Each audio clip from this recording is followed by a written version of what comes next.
El sistema hematológico. ¿Pero qué es un sistema? Un sistema es este conjunto de órganos que trabajan para cumplir funciones vitales y específicas para mantener el cuerpo en homeostasis. La hematología, que proviene del griego hemo, de sangre, y logia, de estudio, que significa el estudio de la sangre. Ahora, el sistema hematológico son este conjunto de órganos y células que son responsables de mantener, producir y regular la sangre y sus componentes. Imaginemos que nuestro cuerpo es una gran ciudad y ésta está en constante movimiento. Para que todo funcione necesita una red de transporte que lleve oxígeno, nutrientes, mensajes y defensas a cada rincón. Esta red de transporte es la sangre. El sistema hematológico tiene diferentes funciones como es el transporte de gases. Más que nada este va a llevar el oxígeno desde los pulmones hacia los tejidos y lo va a devolver el dióxido de carbono para su eliminación. De ahí seguimos con los nutrientes. En los nutrientes lo que va a pasar es que el sistema digestivo va a llevar a todas las células esos nutrientes absorbidos para que cumplan con su función de energía y puedan funcionar correctamente. Durante los desechos, más que nada la sangre se va a encargar de ello, que los va a eliminar. Lo distribuyen hormonas, que estos van a regular distintas funciones. Por último, en defensa inmunológica, va a ser mediante glóbulos blancos y anticuerpos. Estos nos van a proteger de infecciones. En procesos fisiológicos clave tenemos la hematopoiesis. Esta se va a encargar en producir las células de la sangre, por ejemplo los glóbulos rojos, los glóbulos blancos y plaquetas. Más que nada va a ser dirigida por la eritropoyetina. Básicamente hay una célula madre que se va a dividir en dos, célula madre linfoide y mieloide. La linfoide se va a dividir o se va a transformar en linfoblasto y la mieloide se va a transformar en mieloblasto. Estas se van a encargar de producir los glóbulos blancos. La mieloide también se va a separar en dos ramas más que va a transformar los glóbulos rojos y las plaquetas. La hemostasis es un conjunto de mecanismos que utiliza nuestro cuerpo para detener una hemorragia. Ahí es cuando ocurre la coagulación. Acá intervienen tres pasos, que es la vasoconstricción. Más que nada es cuando el vaso sanguíneo se contrae para disminuir esa pérdida de sangre que tiene. De ahí se va a transformar en la formación del tapón plaquetario, que es cuando las plaquetas se adhieren a la zona dañada. En la coagulación es cuando se activan las proteínas, llamadas factores de coagulación. Crean más que nada una red de fibrina con un coágulo firme y va a sellar la herida completamente. Por último tenemos lo que es la inmunidad. La inmunidad es la destrucción de glóbulos rojos. Hay dos tipos. La hemólisis fisiológica, más que nada es una destrucción normal, cuando los glóbulos rojos son destruidos principalmente en el vaso, donde se recicla de nuevo el hierro. Luego está la hemólisis patológica. Esta ocurre cuando se destruyen antes de tiempo, antes de los 120 días. Más que nada, ya sea por enfermedades, por toxinas, por infecciones o por problemas de la membrana celular. ¿De qué está compuesto el sistema hematológico? Más que nada está compuesto de un 55% de plasma, de agua del 90 al 92%, y vamos a encontrar ahí proteínas plasmáticas como es la albúmina, las globulinas y el fibrinógeno. La albúmina es aquella que va a mantener el volumen y esa presión osmótica dentro de la sangre. Las globulinas van a ser aquellas que participan en la defensa inmunológica. El fibrinógeno es aquel que va a intervenir en la coagulación. De ahí vamos a encontrar solutos como son electrolitos, hormonas, nutrientes, gases y productos de desecho. Vamos a tener elementos formes, que estos van del 45%, y acá vamos a encontrar los eritrocitos, que son los glóbulos rojos. De ahí vamos a tener los leucocitos, que son los glóbulos blancos, y por último tenemos a lo que son las plaquetas. Cada uno tiene diferentes funciones. Eritrocitos van a transportar el oxígeno y el dióxido de carbono. Luego, los leucitos van a defender al organismo contra infecciones y agentes extraños, y por último las plaquetas ocurren dentro de la coagulación. Ahora, ¿qué órganos forman el sistema hematológico? Aquí encontramos lo que es el vaso, el timo, los ganglios linfáticos, el hígado y la médula ósea. Pero ¿cuáles son sus funciones y dónde los encontramos? La médula ósea. La médula ósea que se encuentra en el interior de los huesos. Y esta se encarga de producir glóbulos rojos, glóbulos blancos y plaquetas, además de almacenar células madre hematopoyéticas. Digamos que es el productor de sangre dentro del hueso. Después tenemos el timo. Este se ubica detrás del esternón y arriba del corazón. Esta se encarga de almacenar, aquí es donde maduran los linfocitos T, que es la tercera barrera de defensa del cuerpo. Digamos que es como una escuela de entrenamiento de linfocitos T. Después tenemos lo que es el vaso. Esta ayuda a filtrar la sangre y combatir infecciones. Esta elimina glóbulos rojos viejos, almacena glóbulos blancos y plaquetas. Se encuentra en el lado izquierdo del abdomen, debajo de las costillas y detrás del estómago. Ahora los ganglios linfáticos. Los ganglios linfáticos los encontramos en todo el cuerpo, pero destacan más que nada en cuello, axila, abdomen e ingles. Estas se encargan de la activación de linfocitos B y T, además de la filtración de linfa. Digamos que estos son como pequeños puestos de control que se encargan de detectar si hay una infección. Por último tenemos lo que es el hígado.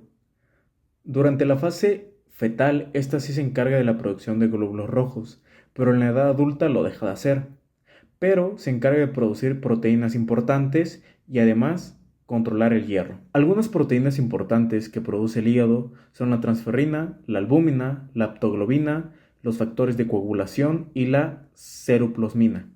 Bueno, en esta diapositiva vamos a hablar de las patologías hematológicas más comunes. Las patologías hematológicas son aquellas enfermedades que afectan la sangre y los órganos encargados de producirla, ya sea la médula ósea, los ganglios linfáticos y el vaso. Su estudio es fundamental porque la sangre participa en funciones vitales como el transporte de oxígeno y la defensa contra infecciones y la coagulación. Cuando alguno de estos procesos se altera, el organismo entero puede verse comprometido. Entre las patologías hematológicas más comunes podemos encontrar la anemia, que se caracteriza por una disminución de glóbulos rojos o de la hemoglobina. Esto puede provocarnos síntomas como cansancio, la palidez, dolores de cabeza y baja tolerancia al esfuerzo. Las causas de esta patología pueden ser muy variadas, desde deficiencias nutricionales como la falta de hierro o vitamina B12, hasta pérdidas de sangre, enfermedades crónicas o alteraciones hereditarias. La anemia es clínicamente importante porque reduce el aporte de oxígeno a los tejidos y si no se atiende afecta el rendimiento físico, el cognitivo y puede complicar otras enfermedades. Otra patología frecuente es la leucemia, un tipo de cáncer que afecta a los glóbulos blancos. En este caso, las células sanguíneas producen de manera descontrolada e inmadura, lo que debilita el sistema inmunológico y desplaza la producción normal de células sanas. Las leucemias pueden ser agudas o crónicas y requieren de un diagnóstico y tratamiento oportuno, ya que su avance puede ser muy rápido y comprometer la vida del paciente. Otras de las alteraciones que podemos encontrar pueden ser alteraciones de la coagulación, como la trombocitopenia o la hemofilia. En estos casos, las plaquetas o los factores de coagulación no funcionan adecuadamente, ocasionando sangrados excesivos, moretones frecuentes o, en el caso contrario, podemos encontrar la formación de coágulos que pueden desencadenar eventos graves, ya sea como la trombosis venosa o las embolias. Estas enfermedades requieren un control estricto, ya que incluso en lesiones menores pueden provocar hemorragias peligrosas. Bueno, ahora vamos a hablar de algunos personajes relevantes en el sistema hematopoyético, como y cuáles fueron sus aportaciones en este, como lo es William Harvey en 1628, que bueno, él fundó la base del sistema del sistema circulatorio y cómo fluye la sangre. Y bueno, esto fue un concepto bastante básico que al final de cuentas fue la base para ir estudiando un poco más todo este sistema. Y también tenemos a Marcelo Malpighi, que, bueno, él completó el rompecabezas de Harvey, descubriendo que los capilares proporcionaban el eslabón faltante y, bueno, esto hizo que se empezara a diferenciar un poco más entre venas y arterias. Otro de los personajes relevantes que tenemos es Paul Ehrlich, que con sus innovaciones de tinciones hematológicas nos permitió seguir abriendo las puertas y diferenciar y clasificar los glóbulos blancos para diferenciar numerosas enfermedades. Algún otro personaje importante es Carl Landstein, que hizo posible la práctica médica. Y bueno, él fue el que descubrió los diferentes tipos de sangre y los clasificó. Y algo, bueno, el último que también dio grandes aportaciones es James Blundell, que bueno, ya en una época donde había más conocimiento, eh, llevó a cabo la primera transfusión humana, que igual fue algo muy innovador para su momento. Y estos fueron los personajes que fundaron las bases para este sistema. Bueno, ahora vamos a hablar de de los principales estudios que se realizan en hematología. Bueno, para diagnosticar estas patologías hematológicas se utilizan diversos estudios de laboratorio. Estos nos permiten analizar la cantidad y la función y la forma de las células sanguíneas. El estudio fundamental y el más importante o más completo que se puede realizar es la biometría hemática. Esta evalúa a los glóbulos rojos, a los glóbulos blancos y a las plaquetas, proporcionando información clave sobre anemias, infecciones, leucemias y algunos trastornos de coagulación. A este análisis se le puede añadir el recuento de reticulocitos, que indica si la médula ósea está produciendo suficientes glóbulos rojos y es esencial para determinar el origen de una anemia.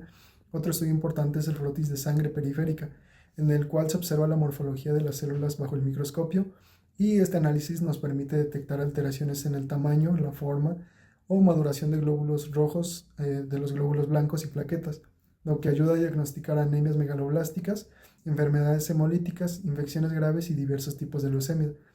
También se utilizan los estudios de coagulación como el tiempo de protrombina en el parcial de tromboplastina activado y el INR. Estos exámenes nos permiten evaluar el riesgo de sangrado o de formación de coágulos y pues son importantes en trastornos como la hemofilia, la trombocitopenia o en pacientes que utilizan o toman algunos anticoagulantes. Para valorar el metabolismo del hierro podemos realizar diferentes pruebas. Una de ellas es el hierro sérico, la ferritina y la transferrina. Estos son útiles para identificar anemias ferropénicas o la sobrecarga de hierro. En casos más complejos, especialmente para diagnosticar leucemias, linfomas o falla en la producción de células sanguíneas, podemos utilizar un aspirado o una biopsia de médula ósea. Estas nos permiten estudiar directamente el funcionamiento y las características de las células hematopoyéticas. Además, existen estudios especializados como la electroforesis de hemoglobina. Esta nos indica o identifica enfermedades de la sangre que pueden ser hereditarias como las talasemias o anemias de células falciformes. Y pues también está la citometría de flujo, que pues esta nos ayuda a clasificar células anormales presentes en leucemias y linfomas mediante la identificación de marcadores específicos. ¿Por qué se dan las patologías hematológicas? Bueno, las patologías hematológicas se pueden dar por diversas causas y por muchos factores, pero entre los principales está que estas suceden cuando ocurre algún problema en ya sea la producción, en la función o en la destrucción de las células que componen nuestra sangre. Y esto a su vez es causado por diversos factores, pero entre los factores principales está que esto se genera por deficiencias nutricionales, como lo puede ser la deficiencia de vitamina B12, de hierro o de ácido fólico. También se puede generar por alteraciones genéticas que se presentan incluso desde el nacimiento. También por la destrucción acelerada de glóbulos rojos, trastornos de la médula ósea o la disminución en el número de plaquetas. Esto genera varias enfermedades, pero entre las más comunes y más estudiadas está la anemia ferropénica, la anemia megaloblástica, la anemia hemolítica, la hemofilia A y B, la leucemia linfoblástica aguda, el melioma múltiple y la trombocitopenia. La anemia ferropénica es causada por una deficiencia de hierro y es considerada una de las más comunes y presentes en la población. También la anemia megaloblástica, esta aparece cuando hay una falta de vitamina B12 o de ácido fólico. La anemia hemolítica, esta se caracteriza por que los glóbulos rojos se destruyen de una manera anormal, una manera más rápida de lo común. Y la hemofilia A y B es un trastorno principalmente hereditario que provoca sangrados múltiples, y la característica de ella es que también hay una ausencia en los factores de la coagulación de la sangre, lo que lo vuelve una patología muy difícil de tratar. Por otro lado, tenemos a la leucemia linfoblástica aguda, que este es un tipo de cáncer que su característica principal es que afecta de manera general a los niños y se caracteriza por la producción excesiva de células inmaduras en la médula ósea. El melioma múltiple, este es otro tipo de cáncer que principalmente daña los huesos, el sistema inmunológico y los riñones. Y por último, la trombocitopenia, que esta se presenta cuando hay un número bajo de plaquetas y esto aumenta el riesgo de sangrados y moretones. Estas patologías en conjunto nos demuestran cómo distintos factores pueden alterar el funcionamiento normal de nuestro cuerpo y dañar nuestra salud. Como les mencionaba en un principio, se puede deber por deficiencias nutricionales, por alteraciones genéticas que son desde nacimiento y por diversas causas más. Bueno, y en conclusión podemos decir que el sistema hematopoyésico es, es un pilar fundamental para el mantenimiento de la salud y de la vida, ya que a través de un proceso regulado en en la médula ósea, esta fue nuestra presentación sobre el genera un proceso de desarrollo, de renovación constante en todas las células sanguíneas, como lo son los glóbulos rojos, eh, como lo es el oxígeno, los glóbulos blancos y las plaquetas, que son esenciales para nuestra coagulación y respiración.